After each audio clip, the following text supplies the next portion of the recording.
सकाळ सकाळ नटापटा करून गाडीला पण चिमणी चिमणी करून मस्तपैकी आम्ही पोहोचतो बीचवर. आता पाण्यातल्या फुग्यावर बसायचं म्हणलं सगळ्या गँगची फिलिंग टाकत बोलजोबा की सिरीज पोस्ट देऊन मेंबर तर रेडीच होता. ज्या फुग्यावर बसणार ते फुगा सुद्धा म्हणला की मी काय गॅरंटी घेत नाही, त्यामुळे लाईव्ह जॅकेट घालून घ्या तरुण तोवर घ्या करून असं म्हणताच गावडी पण चक्कळी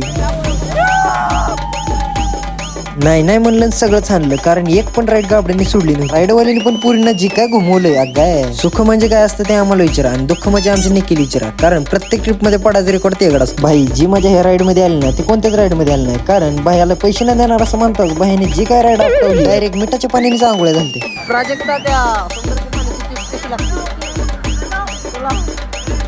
परत ह्या डॉल्फिनवर बसून मस्तपैकी 2-4 राईड हाणले. पोट नाही तर सारखाचा गॅट आहे. गोळा काय गोळ्याची अख्खी लादी जर दिली असती तर बुक न पाडला असतं. बहुतेक बुकवाड्याच्या गोळ्या खाल्लेल्या गाबड्यांनी कुरकुरे वडापाव नुसता दणका उडून दिलता. रात्री परत कोल्हापूरमध्ये गेलो, महालक्ष्मी देवीचं दर्शन घेतलं, मस्तपैकी हॉटेलवरती जेवण केलं. जाता जाता खेड शिवापूरला गारटलेल्या गाबड्यांसोबत मस्तपैकी चहाची नांडी आणली. चला मस्त नाही झक्काच गेला आजचा दिवस, भेटूया उद्या.